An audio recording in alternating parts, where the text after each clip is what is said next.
The night the storm hit, I watched the so-called smartest people in the neighborhood wade through waist-deep water, clutching their designer shoes and screaming for help right where I told them the flood would happen. My name's Kenneth Baker, and 3 months ago I warned the HOA that their little beautification project, the one led by Riley Thompson, our self-proclaimed real estate genius, was about to turn Maple Creek Estates into a disaster zone. I showed them the maps, the slope angles, the drainage flow. They laughed. They called me an idiot with a calculator. Well, when the rain came, it didn't care about votes or opinions. It only followed gravity. And it followed it straight into their living rooms. Before we get into how the entire neighborhood turned against me and how nature settled the score, tell me in the comments, where are you watching from and what time is it there? And hey, if you've ever had an HOA ignore your warning, hit that subscribe button, because this story is the revenge of common sense. Maple Creek Estates was the kind of place real estate agents bragged about on glossy brochures, luxury living in harmony with nature, tree-lined streets, identical mailboxes, and artificial perfection in every corner. The grass was always the same shade of green, and if your roses didn't bloom on schedule, you could expect a polite but firm reminder from the HOA. I bought my home there after 20 years in civil engineering, designing bridges, drainage systems, and water management infrastructure across 3 states. I thought I was buying peace. What I didn't know was that I'd just moved into a war zone disguised as a homeowners association. The first few months were calm enough. I kept to myself, fixed up my garage, and enjoyed my quiet corner lot that backed up to a narrow, natural drainage channel, a small creek that carried runoff down toward the forest. To me, it was beautiful. To most of the neighbors, though, it was ugly and messy, and that's where Riley Thompson came in. Riley was the HOA president, a woman in her 50s with perfect posture, perfect hair, and an ego big enough to flood a town all by itself. She wasn't an engineer or a planner or even remotely technical. She was a former real estate agent who loved projects. And when Riley had a new idea, it wasn't a suggestion, it was a decree. One sunny Saturday, I was trimming my hedges when Riley strolled up with a clipboard and her signature wide smile, the kind that looked friendly until you realized it was a warning. "Mr. Baker," she began using that tone, "HOA presidents reserved for children and rule breakers were starting a beautification plan for the neighborhood. The board voted unanimously. We're going to fill that little ditch behind your property and turn it into a walking path with decorative rocks and benches. Imagine how much nicer it'll look." I froze for a second, processing her words. "You're talking about the drainage channel," she chuckled. "Drainage, oh Kenneth, it's barely a trickle. It's more of an eyesore than anything. Once it's covered, we can finally landscape properly." I put down my trimmer, wiped my hands, and looked her in the eye. "That's not an eyesore, Mrs. Thompson. That's the primary storm runoff channel for half the neighborhood. You fill that in, and you'll have water backing up into homes during the first heavy rain." Riley gave a little laugh, the kind you give someone who just said something absurd. "I think we'll be fine, Kenneth. The board already consulted a landscaper." "A landscaper," I repeated, stunned. "You need an engineer, not a landscaper. That's a natural drainage path, not a garden feature. It exists for a reason." She waved her hand dismissively. "You engineers always overcomplicate things. We'll make it pretty and practical." Trust me, I didn't trust her. That night I pulled out my old project maps and checked the county's drainage layout for Maple Creek. Sure enough, the channel behind my property wasn't just a random depression, it was a designated runoff line connected to underground culverts, leading all the way to the retention basin at the end of Pine Hill Drive. If they filled it, they'd be blocking the main artery of the neighborhood's stormwater system. At the next HOA meeting, I showed up early with my laptop, a printed topography map, and a cup of black coffee. I'd need the caffeine. The meeting started like all HOA meetings, a few residents complaining about parking violations, one guy whining about Christmas lights being left up too long. Then Riley stood and unveiled her beautification plan. She had PowerPoint slides, stock photos of smooth stone paths, and little wooden bridges over manicured creeks. People oohed and ahed. Then she asked if anyone had concerns. I raised my hand. "Of course," she sighed, forcing a smile. "Yes, Kenneth. Before you fill in that channel," I said, plugging my laptop into the projector, "you need to see this." The screen lit up with a map of the neighborhood color-coded by elevation. "This," I continued, "is your entire drainage system. That ditch you're filling. It carries all runoff from the upper blocks of Maple Creek during storms. It's not optional. It's engineered to prevent flooding." Riley frowned. "We're not talking about a floodplain here, Kenneth. We're just talking about landscaping. That is the floodplain," I replied. "You fill it, you'll flood half the houses on this side of the street." She let out an exaggerated sigh and looked around the room. Folks, do any of you remember the last time this neighborhood flooded anyone's silence? Exactly, she said, smiling smugly. Because it doesn't happen. Let's not panic over imaginary disasters. A few people chuckled. Someone muttered, "He's taking this too seriously." I could feel the heat rising in my neck, but I stayed calm. You don't build a drainage system for when it rains a little. You build it for when it rains a lot. That's how prevention works. Riley shook her head. You're entitled to your opinion, but the board's already voted. Construction starts next month. That was it. End of discussion. When I got home, I sat at my desk and opened a new folder on my computer, HOA drainage proof. Inside, I saved every email, every copy of meeting minutes, and photos of the drainage channel before the project. If they wouldn't listen, maybe one day they'd have to see. Over the next few weeks, I watched construction crews roll in. They dumped gravel, filled the channel, and covered it with decorative stones. They even installed a couple of wooden benches beside what used to be the natural stream. It looked nice in that fake suburban way until you noticed the standing puddles already forming after small rains. A few neighbors started to whisper about it. You think Kenneth was right? One woman asked her husband while I was out mowing the lawn. He shrugged. Riley said it's fine. She knows what she's doing. I almost laughed. One evening I was watering my plants when Riley walked by. Again, clipboard in hand as usual. See, she said cheerfully, gesturing toward the new stone path. Isn't it beautiful? I nodded slightly. It's definitely something. She tilted her head. You still think it's going to flood? I looked at the sky, where dark clouds were already forming on the horizon. I don't think I said quietly. I know. That was early summer. By late August, the air grew heavy, and the news started buzzing with words like tropical depression and record rainfall expected. While Riley was organizing a community picnic to celebrate the new pathway, I was busy buying sandbags, testing my sump pump, and cleaning my drainage trench. It wasn't paranoia, it was preparation. Because I knew exactly how this story was going to end, and deep down I think Riley did too. She just couldn't imagine nature ever proving her wrong. The next HOA meeting was standing room only. The beautification project had become the neighborhood's pride and joy. Everyone wanted to hear updates, offer compliments, or volunteer to plant flowers along the new stone path. Everyone except me. I sat near the back, arms crossed, laptop in my bag. I wasn't there to argue anymore. I was there to document. Riley Thompson stood at the front, dressed in a bright red blazer and armed with her usual charisma. I just want to thank everyone who helped make Maple Creek more beautiful than ever, she beamed. The walking path has added value to all our properties and given families a safe place to walk their dogs. Isn't that wonderful? The crowd clapped. Someone shouted, "Looks great, Riley." Another added, "Finally, no more muddy creek." She smiled graciously. Exactly.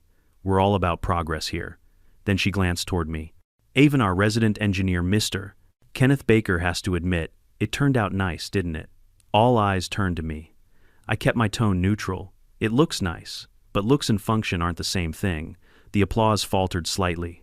Riley, sensing a challenge, clasped her hands dramatically. Oh, care to elaborate for everyone? I sighed quietly, then stood up. Fine, since you're asking. I opened my laptop, connecting it to the projector again. I've compared the county hydrology maps with our property survey. The area you filled in isn't just decorative, it's the only natural runoff channel in the entire lower subdivision. It handles an estimated 40% of stormwater from the upper streets during heavy rainfall. Someone muttered, "He's doing this again." I ignored them. By filling it with gravel and decorative stone, you've reduced the cross-sectional flow capacity by at least 70%. The water's going to find another route, and that route is through your homes. Riley let out a theatrical sigh, feigning patience. Kenneth, with all due respect, we appreciate your enthusiasm, but this is not a floodplain. You're making people nervous for no reason. It doesn't have to be a floodplain to flood, I said. All it takes is one heavy rain, one clogged drain, and nowhere for the water to go. She rolled her eyes. So you're saying a little rain will destroy our homes? No, I replied evenly. I'm saying physics doesn't care what the HOA votes on. The room went silent for a moment, and I could feel the tension rise. Then a tall man at the front, Riley's husband Rick, spoke up, his voice full of smugness. So what's your solution, Kenneth? Dig a trench through our backyards again, maybe make it look like a swamp. We didn't move here to live in a construction site. I turned to him. The solution was to not block the drainage system in the first place. Riley folded her arms. We're not here to debate hypothetical disasters. The board has already reviewed this with our landscaper. Landscaper, I repeated slowly, disbelief dripping from my tone. You're trusting a landscaper's opinion on hydrology. That did it. The crowd started whispering, annoyed now. Someone said, he's so negative. Another whispered, always trying to act smarter than everyone. Riley smiled, sweetly, victory in her eyes. Well, thank you for your input, Kenneth. But I think the board and the community are comfortable moving forward. She turned off my presentation mid-sentence and switched to the next slide, pictures of flowers and benches. The room erupted in polite applause again, like a trained audience following a cue. I sat down quietly, resisting the urge to argue further. You can't fight ignorance with logic when pride is louder. When the meeting ended, a few neighbors passed by me awkwardly. One, a younger guy named Mike, whispered, I don't know, man. You might be right. My backyard's been wetter lately. I nodded. Just keep an eye on it, and check your gutters. Then came Riley, smiling like a cat that just caught a mouse. Kenneth, she said, in that sugar-coated tone, you really need to relax. This is a community, not a construction site. You're stressing people out with your doomsday talk. Doomsday talk saves lives, I replied.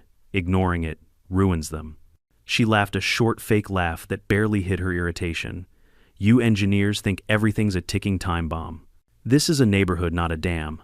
I met her gaze. Funny you say that, because you're about to find out the difference. She frowned, but before she could respond, someone called her name, and she strutted off heels, clicking like punctuation marks of arrogance. A week later, I was walking the path behind my house after a light rain. The decorative gravel was already shifting, small puddles forming where the water used to flow freely. I crouched down and traced a small trickle finding its way between the stones. It was like watching nature whisper, just wait. I started taking photos. Each time it rained, I documented the pooling water, the erosion, the soggy lawns downstream. One night after another small storm, I sent an email to the HOA board. Subject, you urgent. Drainage pathway observations attached. Are photographs showing standing water and erosion in the new walking path. These are early indicators of flow obstruction. I strongly recommend restoring partial drainage clearance before the storm season begins. Best, Kenneth Baker. No response. 2 days later, Riley posted in the community Facebook group. Just a reminder, the new walking path is perfectly safe and functioning beautifully. Please ignore alarmist rumors. Let's stay positive, neighbors, I nearly laughed out loud. Alarmist rumors, she said, as if gravity was just gossip. That week, I went to the county's public works office. I showed them the maps and explained what the HOA had done. The clerk, an older man named Tom Lewis, frowned as he flipped through the paperwork. They didn't file a permit for drainage modification, he said. That's a violation. Exactly, I said. They disguised it as a landscaping project. Tom shook his head. I'll have to send an inspector, but they'll probably stall HOAs. Always think they're above the county. Send him anyway, I said. Before the rain season starts, when the inspector arrived a week later, Riley went into full performance mode. I happened to be trimming my hedge again when she led him behind the houses. Oh, this, she said with fake surprise. It's just a little beautification work. We didn't change anything important. The engineer homeowner over there likes to exaggerate. She smiled toward me, a sharp fake smile. The inspector seemed skeptical but polite. Well, I'll make a note. You'll need to submit a drainage compliance form. Riley nodded, pretending to agree, then later told everyone, see, the county said everything's fine. Of course, that was a lie. The report clearly said further review pending. By late summer, the ground was dry and hard again. The board hosted a barbecue to celebrate the completion of the project. People laughed, drank wine, and congratulated Riley on her leadership. I stayed home, sitting on my back porch, watching the sun dip behind the trees. A faint breeze carried the scent of rain, the kind of smell you recognize after years on construction sites. It wasn't the start of a drizzle. It was the warning before a season. I poured myself a cup of coffee and muttered under my breath, they'll learn. Some people need numbers to understand. Some need evidence. But people like Riley, they need consequences. And when the first storm hit, I knew the consequences would speak louder than I ever could. For a few weeks, life in Maple Creek Estates looked like something out of a magazine spread. Every morning, joggers strolled along the new creek path. Children rode scooters, and Riley Thompson strutted around like she'd just redesigned Central Park. Her husband Rick even hung a little sign near the benches that read Thompson Trail, a vision of progress. Progress. That word made my teeth clench, because behind the progress the water no longer flowed. I could see it every time it rained, puddles forming faster lawns, staying soggy longer, and the faint smell of stagnation creeping into the air after every storm. The natural trickle that once drained into the lower basin now pooled and sat trapped beneath layers of rock and decorative stone. It was subtle at first, nothing catastrophic, just unnatural. And when nature stops moving, you know trouble's brewing. Most people didn't notice or didn't care. They were too busy taking pictures for the HOA Facebook group. Number Maple Creek Pride, they called it. I was the only one who saw the signs.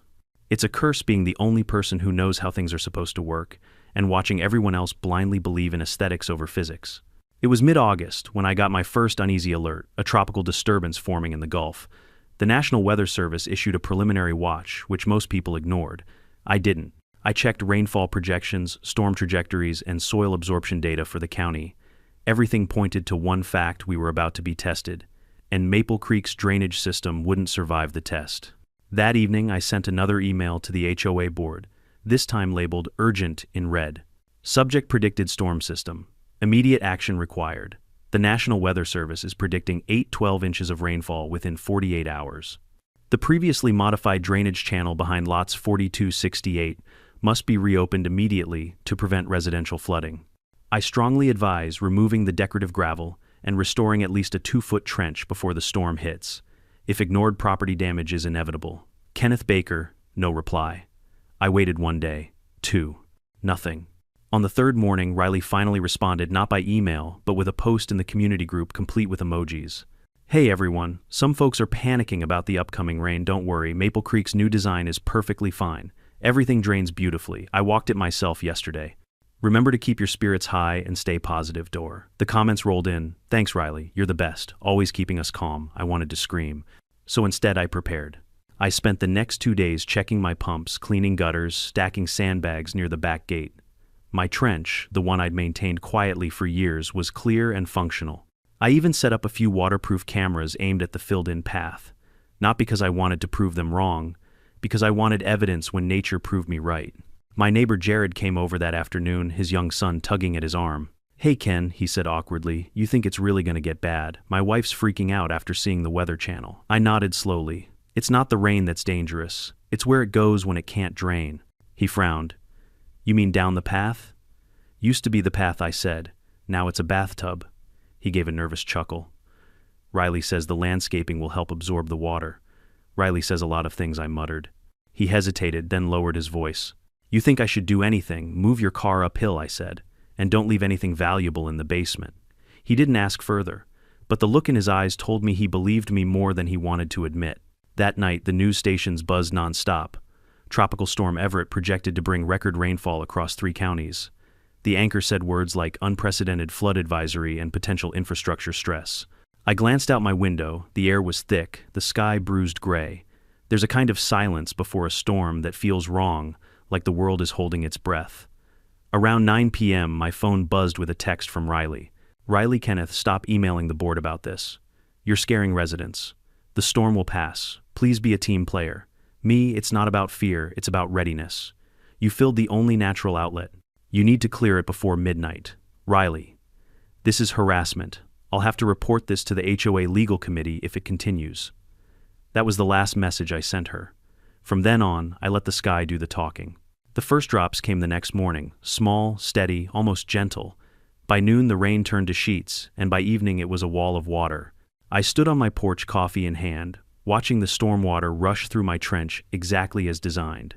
The flow was fast, strong, clean, a beautiful sight to an engineer's eye.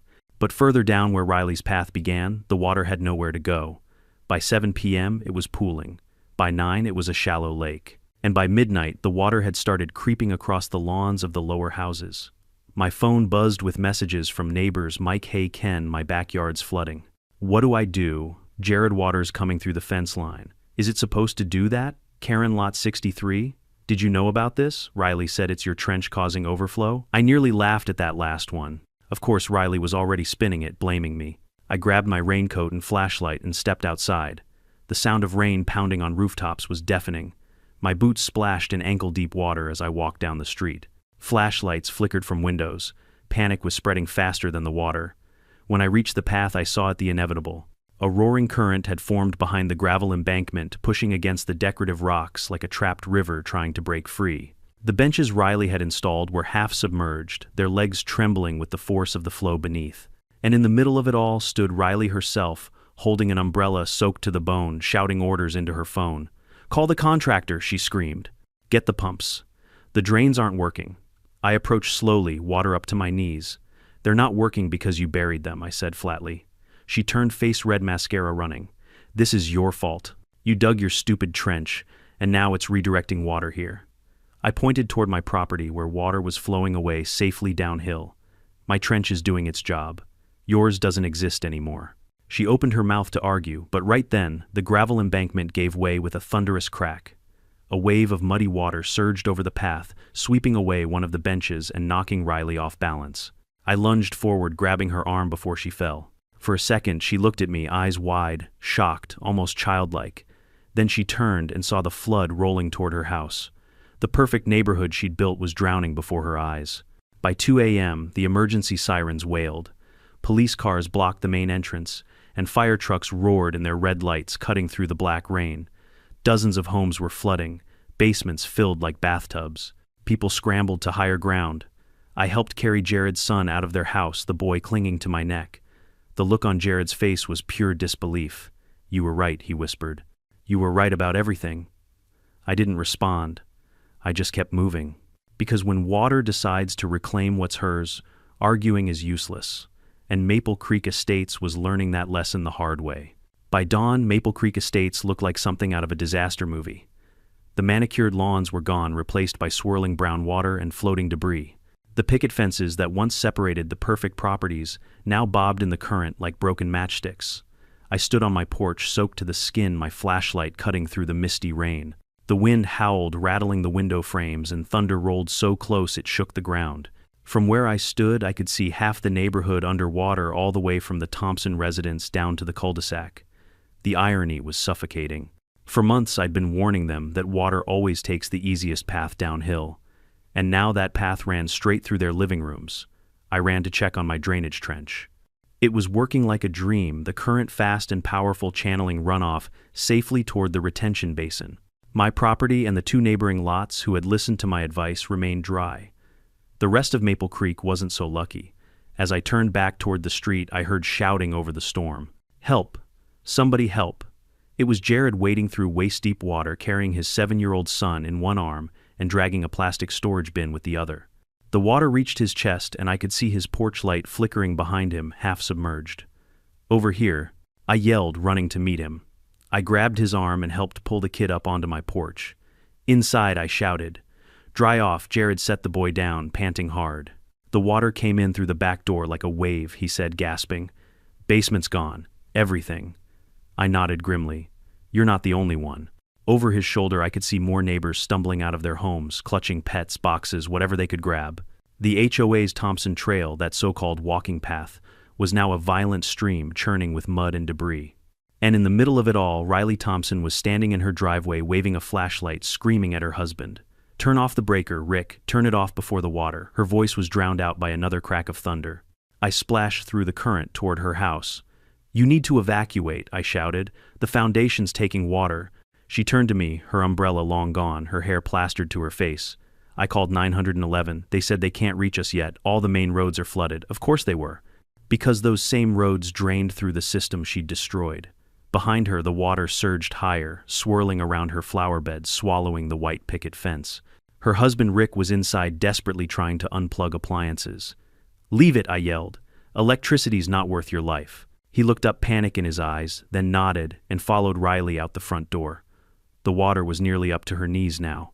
I led them toward the higher ground by my property where the runoff still moved cleanly away. Riley stumbled, grabbing my arm for balance. "I don't understand," she said breathlessly. "Why isn't your house flooding too?" I stared at her. "Because I didn't fill in the drainage, Riley." Her expression shifted, confusion, then realization, then something that almost looked like shame. But it didn't last long.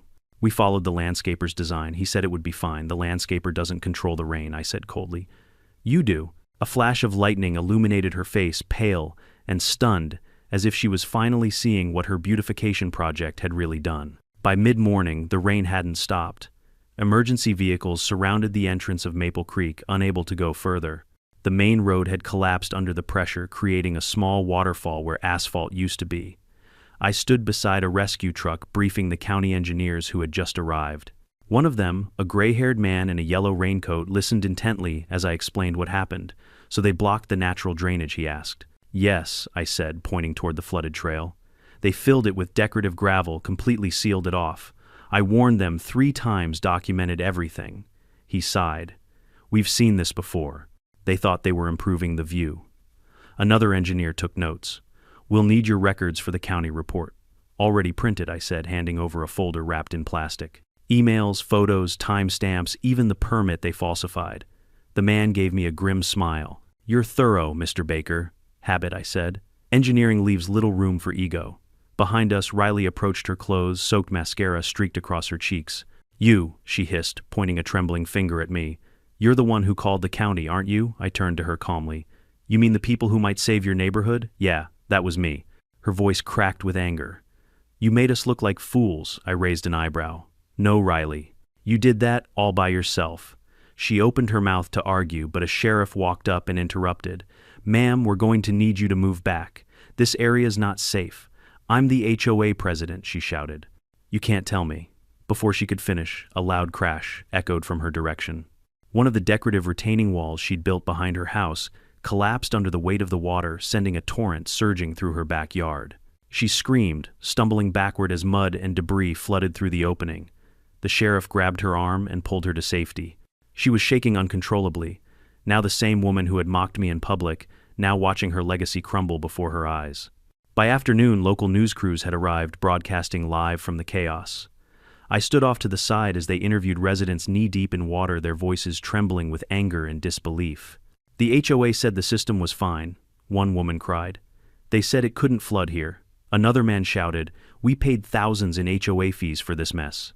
I could see the reporter's camera pan over the submerged path, the wooden benches, the half-buried Thompson Trail sign barely sticking out of the muddy water. It was poetic in a grim kind of way. When a journalist approached me, microphone in hand, she asked, Sir, I heard you predicted this. Can you tell us what happened? I hesitated, looking out over the devastation. I didn't predict it, I said quietly. I calculated it. There's a difference. She nodded, sensing the weight behind my words. And you warned the HOA 3 times, I said. They called me an alarmist, an idiot.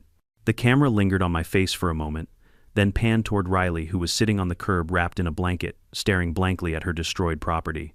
That image would end up on the evening news, a perfect symbol of suburban arrogance meeting natural law. That night, the rain finally stopped. The water began to recede, but the damage was irreversible. Basements collapsed, cars were ruined, and the HOA's entire budget, nearly $400, 0 inches community funds, was gone, washed away with the gravel they'd dumped over the creek.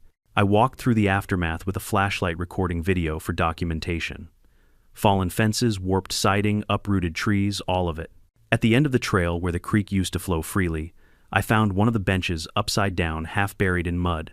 The plaque still glimmered faintly under my beam, Thompson Trail, a vision of progress. I knelt down and whispered, You got your progress, Riley. When I returned home, my house stood dry and steady. My pumps had done their job. My trench still carried runoff cleanly to the basin. The lights flickered but never went out.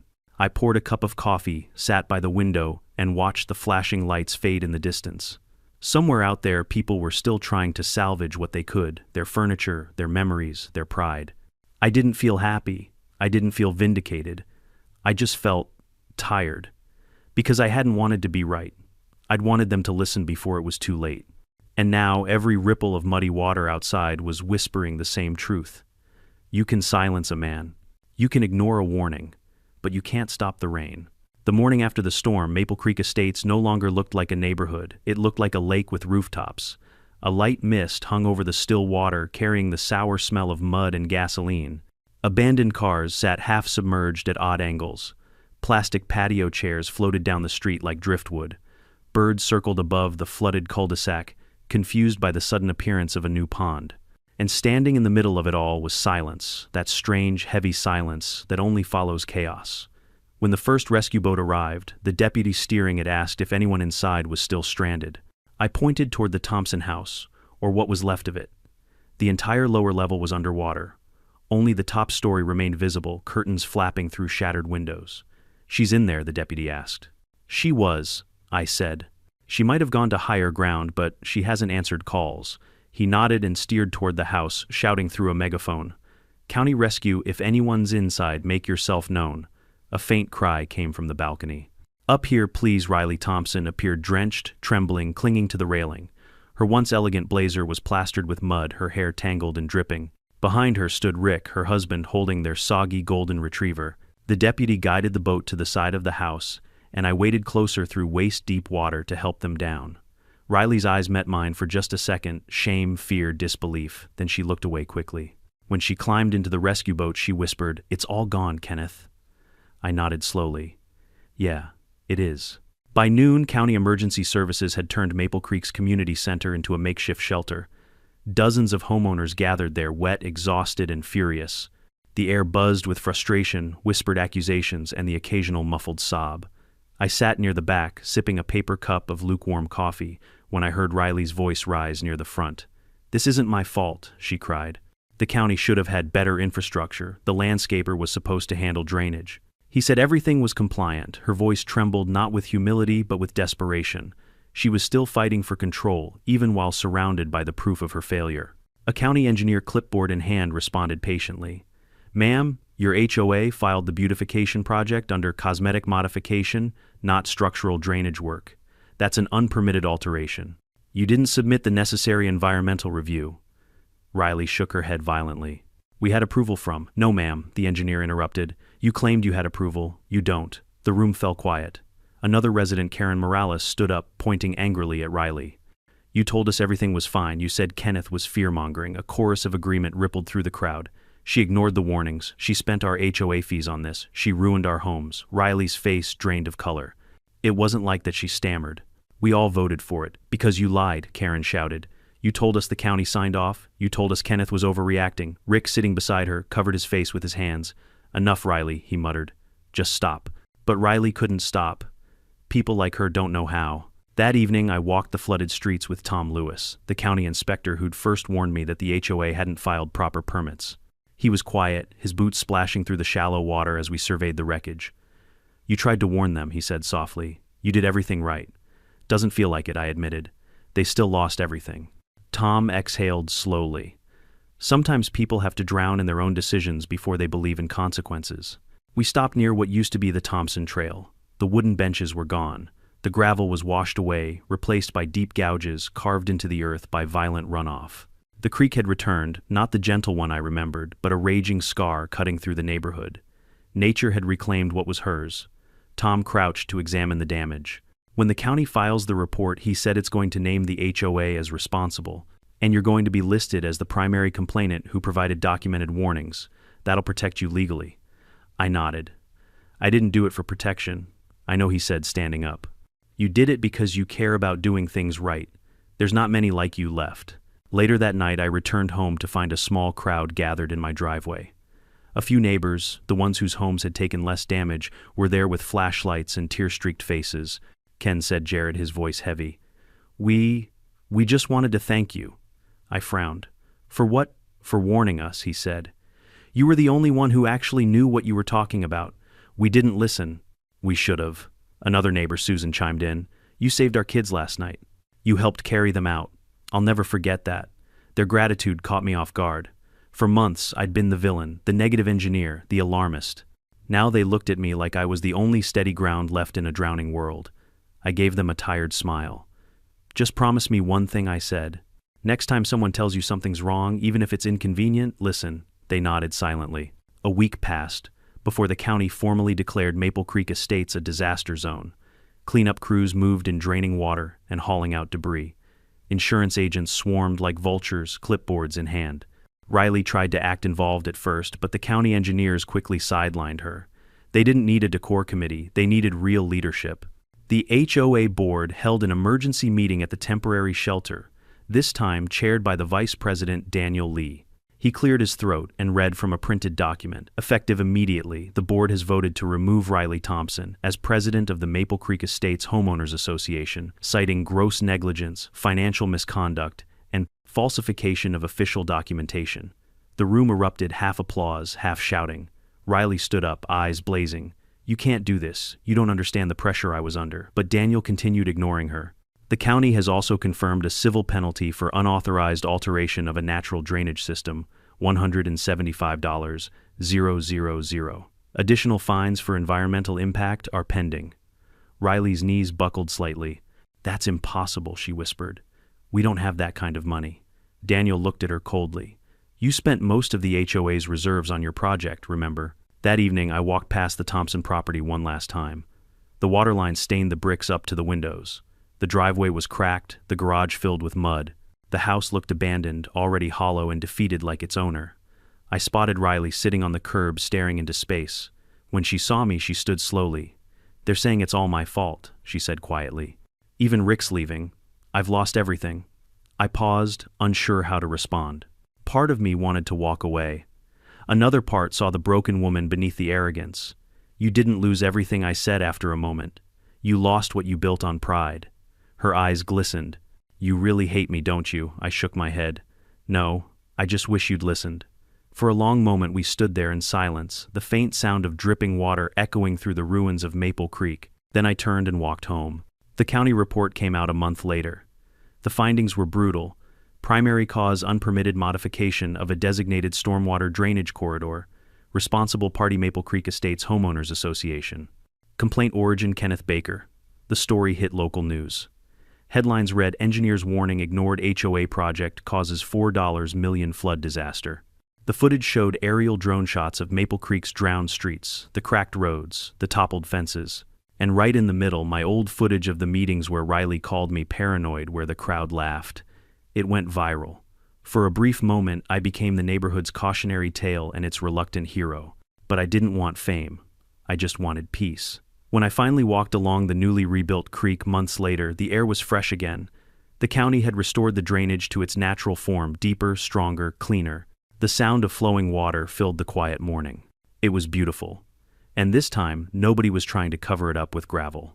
It took nearly 6 weeks for Maple Creek Estates to dry out completely. By the time the last of the floodwater receded, the manicured lawns were dead, the white fences warped, and the illusion of perfect suburbia was gone forever. What replaced it was anger, raw, heavy, and looking for a target. The HOA, once so proud of its authority, now stood stripped bare. Residents demanded accountability, insurance adjusters demanded answers, and county officials demanded money. There was no hiding anymore. The entire disaster was documented, photographed, and televised. And at the center of it all was Riley Thompson, the woman who used to believe she could control everything.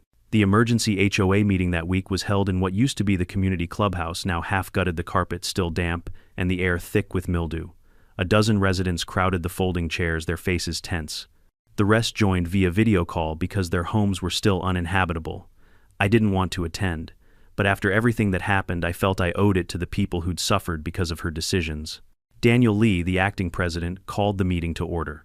This session is to address restitution fines and leadership restructuring.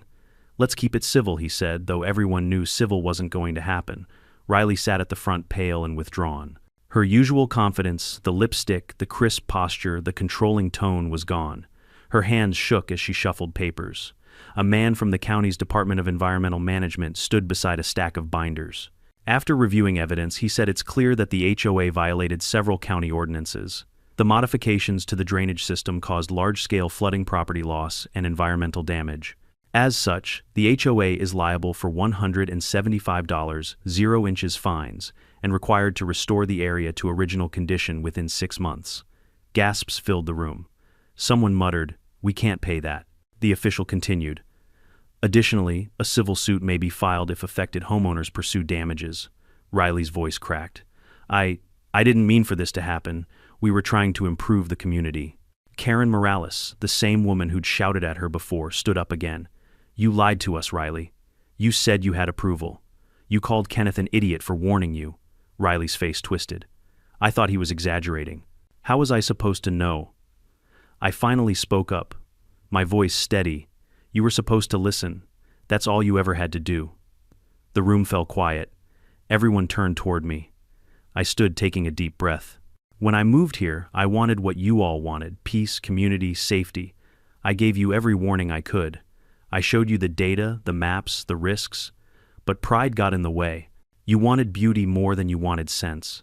And now nature's collected the debt. Daniel nodded solemnly. Well said, Mr. Baker. Over the next few weeks, the HOA began to collapse. Several board members resigned. The treasurer admitted that Riley had authorized payments from the maintenance fund without proper approval, $312,000 spent on aesthetic improvements. Insurance companies launched their own investigations. Property values plummeted. News stations kept circling like vultures, milking the story for every headline. Meanwhile, I received a letter from the county attorney thanking me for my cooperation. They even offered to hire me as a consultant for the restoration project, a full-time position with hazard pay. I accepted. It was poetic in a way. The same man they laughed at was now getting paid to fix the problem they caused. The first step was removing what was left of Riley's trail. Crews tore up the gravel, dug out the clogged culverts, and recut the original watercourse. When the excavators began digging, the soil was still thick with silt and debris, but beneath it the old creek revealed itself. The same shape, the same slope, the same rhythm nature had carved long before anyone had ever drawn HOA boundaries. One morning while I was overseeing the excavation, Riley appeared again. She was thinner now, her hair tied back, her eyes tired and red. "I thought you moved out," I said without looking up from the survey map. "I'm selling," she murmured. "But I wanted to see it before I go." I nodded. "Seeing your mistakes up close helps them sink in." She flinched slightly. "I deserve that." For a long moment we just stood there, the sound of machinery filling the silence. Then she spoke softly. "They're suing me personally, you know. The HOA. Rick left last week. I don't even blame him." I finally looked at her. "You built your house on the wrong kind of foundation, Riley, not the ground. The pride." She wiped her eyes. "I just wanted to make the neighborhood better. And instead," I said quietly, "you made it honest." She frowned, not understanding. I gestured around us. "Look at it. No fake perfection left. Just real ground, real water, real consequences. It's ugly, but it's real. Maybe that's better than the lie you were selling." For the first time, she didn't argue. She just nodded and walked away, her shoes sinking slightly into the wet earth. By winter, the restoration project was complete. The creek flowed again, narrow, steady, alive. The county installed new storm grates, retaining walls and warning signs about altering natural waterways. Neighbors began returning one by one, rebuilding what they could. A few families moved out entirely, selling at a loss. The rest stayed, perhaps humbled by what had happened. One evening, Jared invited me to a small neighborhood gathering, a quiet one, no speeches, no fanfare. Just a few people on the newly built wooden bridge over the creek holding cups of cocoa and watching the sunset. As the orange light reflected off the water, Jared said, "Hard to believe this little stream took down an entire HOA." I smiled faintly. Water doesn't destroy. It just reminds people what direction gravity goes. Everyone chuckled softly, though. The mood stayed reflective. Karen looked over. "You ever think about running the HOA yourself, Ken?" I laughed. "After what I've seen? No thanks. I'd rather stick to drainage than drama." But she smiled. "We could use someone who actually knows what they're talking about." "Maybe," I said, "but knowledge only helps if people are willing to listen." 2 weeks later, I received a letter in the mail, thick, official, sealed with a court emblem. Inside was a check, $42,000. Payment for my consulting work, plus an additional compensation bonus for preventive cooperation and documentation contribution. In other words, they were paying me for being right. I stared at the check for a long moment, then set it aside. It didn't feel like victory. It felt like closure. Outside, I could hear the creek running, a sound both peaceful and powerful. A reminder that nature doesn't care about ego committees or titles. It only cares about balance. And for the first time in months, Maple Creek finally had balance again. The last time I saw Riley was at a county court hearing in early spring. She looked worn but composed, standing quietly beside her attorney as the judge finalized the fines and dissolution of her HOA position. When she saw me in the hallway afterward, she hesitated, then approached. "Kenneth," she said softly, "thank you for helping with the cleanup." I nodded. "Wasn't about you. It was about fixing what was broken." She smiled weakly. "You fixed more than that." Maybe she was right. Maybe the flood had washed away more than debris. Maybe it had washed away the arrogance that had poisoned this place. As I stepped outside the courthouse, the first drops of spring rain began to fall. I tilted my head up and let them hit my face, not with fear but with quiet satisfaction. This time the water had somewhere to go. Spring came early that year. The grass returned, wildflowers began to sprout along the newly rebuilt creek, and the air in Maple Creek Estates smelled clean again the way it used to before the HOA's obsession with control turned everything sterile. I walked the path one quiet morning, boots pressing into the damp soil. The sound of water rushing softly over the rocks filled the air steady alive like nature itself was breathing again. For months I had avoided calling it the creek. It felt wrong after what had happened, as if naming it brought back memories of everything that was lost. But that morning, as sunlight sparkled off the surface, I realized something. It wasn't just a creek. It was proof. Proof that no matter how much people try to bend nature to their will, the earth always finds a way to correct them. The county project had officially ended, and I'd finished my role as consulting engineer. The job had brought me closure and a sense of vindication I didn't expect to feel so quietly. There were no parades, no applause, just stability, balance. Maple Creek Estates was no longer the picture-perfect neighborhood that once bragged about symmetry and status. Now it was something better, imperfect, scarred, but wiser. Several houses still bore water stains, silent reminders of the flood. Some residents left and never came back. But those who stayed had changed. They planted native grasses instead of imported ones. They cleaned their own drains. They waved to each other without judgment. And for the first time, HOA meetings were about fixing problems instead of flexing power. I didn't attend those meetings anymore. I didn't need to. The people who once mocked me were now quoting my old warnings like gospel. Daniel, the new HOA president, even invited me to a community open house to discuss disaster prevention. He introduced me as the man who saw what none of us could. I stood before the small crowd, most of them my neighbors, some still rebuilding, some still embarrassed, and said I didn't see anything special. I just paid attention. A murmur of agreement spread through the room. I continued. The truth is, simple nature isn't our enemy. It's not chaos to be tamed. It's a system one that was here long before we were, and it doesn't answer to votes, opinions, or HOA committees. You can't outvote gravity. People chuckled softly, but they listened. Then I said something I hadn't planned to. We build walls because we're afraid of losing control. But control is the illusion that causes the most damage. When you bury a creek, you bury common sense.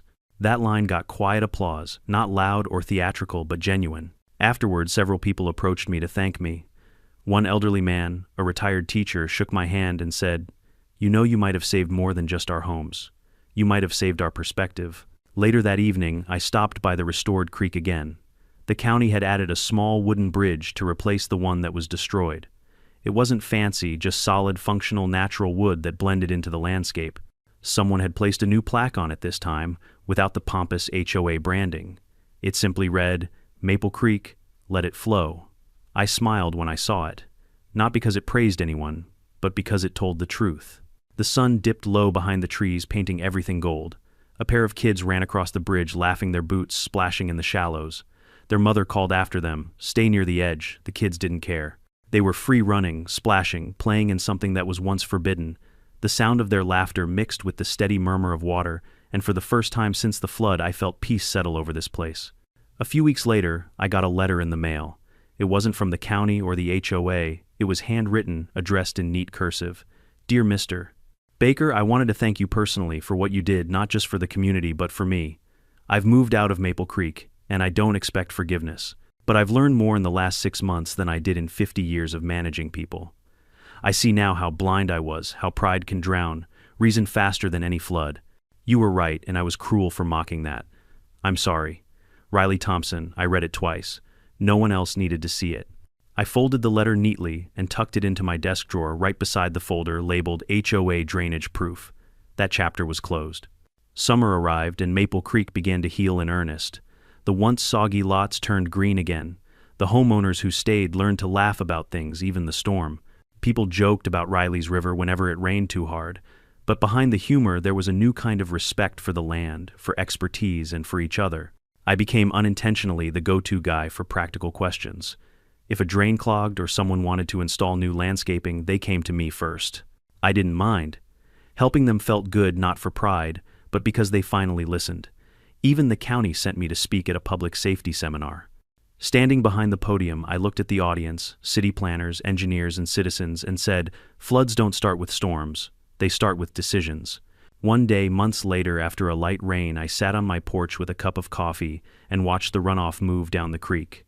The sun broke through the clouds, scattering light over the water's surface, like 1,000 tiny mirrors. It was beautiful, not in the artificial way the HOA once demanded, but in the raw, natural sense. The kind of beauty you can't buy, design, or decorate into existence. And it hit me then, this whole ordeal wasn't just about drainage or floods. It was about people, how easily we trade wisdom for pride, how we mistake control for progress, and how sometimes the most powerful lesson comes from what we fail to prevent. Weeks later, a young couple moved into one of the rebuilt homes. They had a toddler who liked to throw pebbles into the creek. One evening, the father approached me while I was checking my lawn. "Hey," he said, "you're Kenneth, right? The engineer guilty," I said with a small grin. He smiled. "Riley told us about you before she left. Said you're the reason this place even still exists." I blinked. "She told you that?" He nodded. "Yeah. Said you taught her a lesson she'll never forget." For a long moment, I didn't say anything. Then I just smiled faintly and said, "She taught us all one." That night, I sat by the window as another gentle rain began to fall. Not a storm, not a flood, just rain. I watched it stream down the gutters, glide along the street, and pour neatly into the reopened channel that wound behind the houses. The sound was soft, rhythmic, alive. I whispered to myself, "Now that's the sound of wisdom." And as lightning flickered faintly in the far distance, I thought of how far we'd all come, from arrogance to humility, from ruin to renewal. Water had washed away the lies, the pride, the pretense. What it left behind wasn't just clean ground, it was clarity. If there's one thing I learned, it's this: never underestimate the quiet warnings in life, whether they come from nature experience or people who've walked the hard road before you. Pride makes us deaf, pain makes us listen. Riley learned that too late, but her mistake became everyone's lesson. So if someone ever tells you, "It's fine, nothing will happen," remember Maple Creek, remember the water that proved them wrong, and remember that truth doesn't yell, it flows, it waits. It always finds its way through. What about you? Have you ever tried to warn someone who refused to listen until it was too late? Tell me in the comments, and don't forget to subscribe for more stories of poetic justice, real consequences, and HOA drama that hits harder than the rain.